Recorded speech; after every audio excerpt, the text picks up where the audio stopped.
اور قرآن کہتا ہے جب بے موسم پھل دیکھے ہنالک دعا زکریا ربہ، تو وہ جو حجرہ اور محراب تھا جہاں حضرت مریم عبادت کرتی اور بے موسم پھل آتے، عین اس مقام پر کھڑے ہو کر حضرت زکریہ علیہ السلام نے دعا کی، ہنالک دعا زکریا ربہ۔ یہ توسل مکانی ہے، یہ توسل کہ ایک ولی کے مقام پر، ولی کی جگہ پر کھڑے ہو کر نبی دعا کر رہا ہے کہ باری تعالیٰ اس ولیہ کو بے موسم پھل دینے والے رب، میری عمر بھی بے موسم ہو گئی ہے، مجھے بھی اولاد کا پھل دے دے، میری عمر بھی بے موسم ہو گئی، اولاد کا پھل دے دے۔ تو ولی کی جگہ پر اللہ کا نبی عمر کے بے موسم زمانے میں اولاد کا پھل مانگ رہا ہے۔ اب چاہیے تو یہ تھا کہ کوئی دعا نبی کے مقام پر ولی سے کرائی جاتی، نبی کے مقام پر کوئی دعا ولی سے کرائی جاتی تو یہ بھی ہوتا ہی رہتا ہے، وہ تو ہوتا ہی رہتا ہے، وہ تو ساری زندگی ہوتا رہا۔ مگر اگر ولی دعا کر دے نبی کے مقام پر، توسل مکانی ہو، توسل ہو، وہ توسل ہوگا مگر عمل شریعت نہیں بنے گا۔ لوگ کہیں گے کہ ولی کا عمل ہے، نہ سنت بنے گا نہ حکم شریعت بنے گا۔ ولیہ کے مقام پر جب نبی نے دعا کی تو یہ توسل ولی کے مقام پر کرنا شریعت بن گیا، یہ شریعت بن گیا اور سنت انبیاء ہو گیا۔ اب ولیوں سے توسل کرنا سنت انبیاء ہوا، سنت بولیے انبیاء ہوا۔ اور جب اس کو قرآن نے بیان کر دیا تو حکم الہی ہو گیا۔ جب قرآن بیان کر دے، قرآن فقط بیان کر دے تو امر الہی ہو گیا، اب یہ حکم ہو گیا۔ اب اولیاء سے اور ان کے مقام پر وسیلہ کرنا، توسل کرنا، اس کا انکار سیدنا زکریا کا بھی انکار ہے اور سنت انبیاء کا بھی انکار ہے اور قرآن کا بھی انکار ہے۔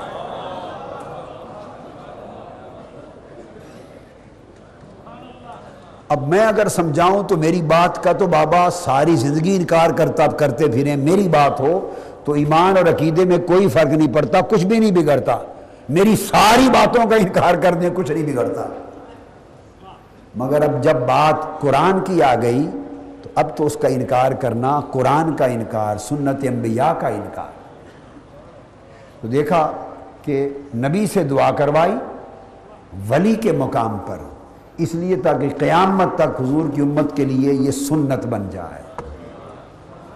سنت تو یہ بنانی ہے نا کہ اولیاء کہ انبیاء جب نہیں رہیں گے، زمانہ انبیاء کا ختم ہو جائے گا، ختم نبوت ہو جائے گی، بعد میں اولیاء ہوں گے ختم نبوت کے بعد، تو حضور کی امت کو پھر جب اولیاء اہل اللہ نصیب ہوں تو ان کی تلاش میں بھی جائیں اور ان کے مقامات پہ توسل بھی کریں، اس کو سنت بنا دیا۔ آپ سمجھ گئے نا؟ تو ان کے اماکن سے توسل یہ بھی سنت ہو گیا، ان کے آثار، ان کی چیزوں سے توسل یہ بھی سنت ہو گیا۔ یوسف علیہ السلام نے جب قمیص بھیجا بھائیوں کے ہاتھ کے، اذهبوا بقمیصی ھذا فالقوه علی وجہ ابی یأت بصیرا فلما ان جاء البشیر فالقاہ علی وجہہ فارتد بشیرا۔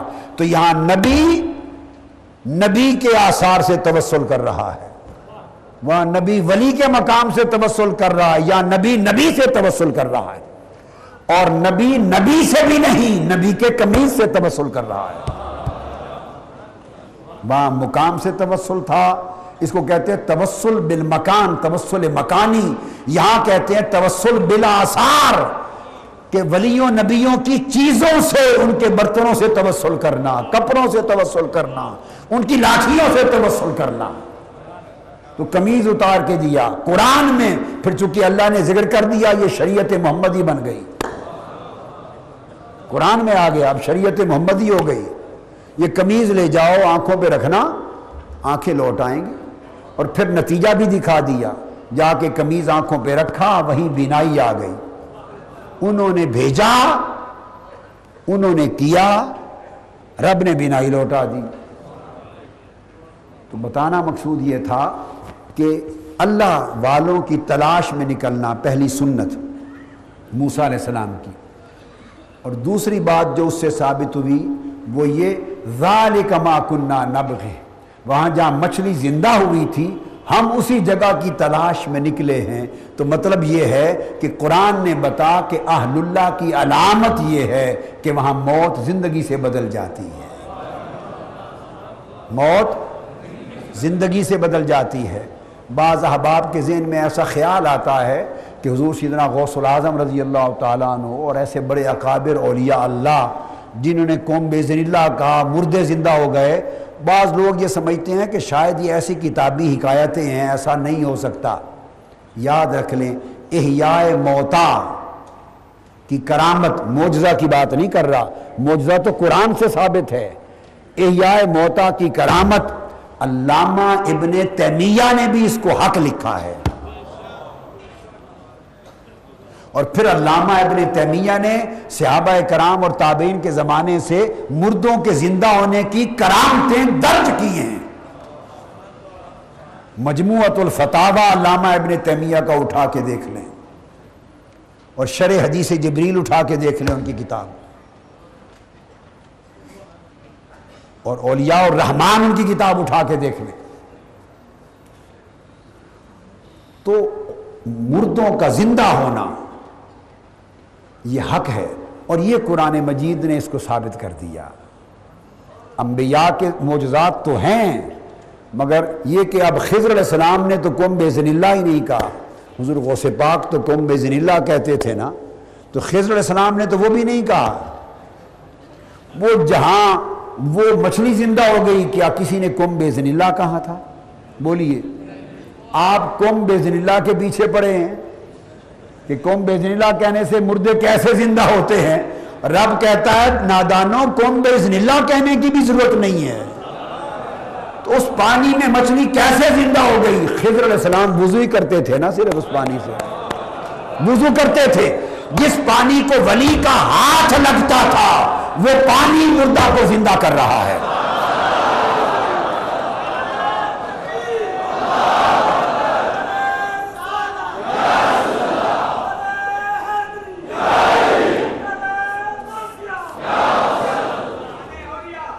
دیکھیے نا کہ انہوں نے وضو کرتے تھے، نہاتے تھے، غسل کرتے تھے، وضو کرتے تھے، پانی مس ہوتا تھا نا۔ تو جو پانی ولی سے یا جو نبی کا عقیدہ رکھتے ہیں نبی سے، دونوں اقوال، جو پانی نبی سے یا ولی سے سیدنا خضر علیہ السلام سے مس ہوتا تھا، اب اس پانی کی تاثیر یہ ہے کہ اس نے مردہ کو زندہ کر دیا۔ تو اس مس کرنے والے نبی اور ولی کے اپنے تصرف کا عالم کیا ہوگا؟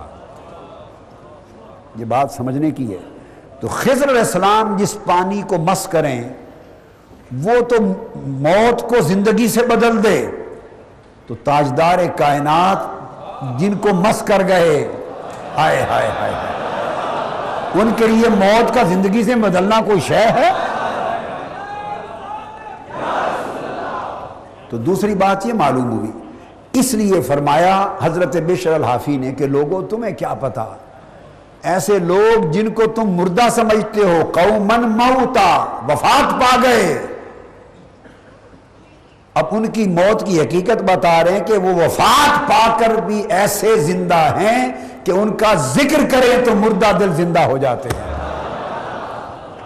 تو اولیاء کے ذکر سے مردہ دل زندہ ہوتے ہیں، مردہ دل زندہ ہوتے ہیں۔ تو جواب میں فرمایا ایسی قوم بھی ہے جن کو دیکھ لے تو زندہ دل ہو تو مردہ ہو جائے۔ تو یہ پھر کون لوگ ہیں خوش بخت؟ یہ بختوں والے کون ہیں کہ جن کے دیکھنے سے دل مردہ ہو جائیں؟ لام والا وہی لوگ ہوں گے نا کہ جو اولیاء سے دور ہیں، وہی ہے نا جو اولیاء سے دور ہیں۔ تو جو آدمی اللہ کے دوستوں سے جتنا دور ہوتا ہے وہ اتنا مبغوض ہوتا ہے، وہ اتنا مردہ دل ہوتا ہے، ان کو دیکھنے سے ہی دل مردہ ہو جاتے ہیں، ان کی صحبت سے دل مردہ ہو جاتے ہیں۔ اور جو اللہ کے جتنا قریب ہوتا ہے اس کو دیکھنا تو درکنار، اس کا ذکر بھی دلوں کو زندہ کر دیتا ہے۔ پھر امام بشر الحافی رضی اللہ تعالی عنہ اس تعلیم میں فرماتے ہیں، جس کو امام ابو القاسم قشیری نے روایت کیا حضرت بشر الحافی کے اس قول کو، آپ خود فرماتے ہیں کہ خواب میں آقا علیہ الصلوۃ والسلام کی مجھے زیارت ہوئی۔ یہ وہ لوگ ہیں جو بیداری میں بھی ہر وقت حضور کی کچہری میں رہتے ہیں۔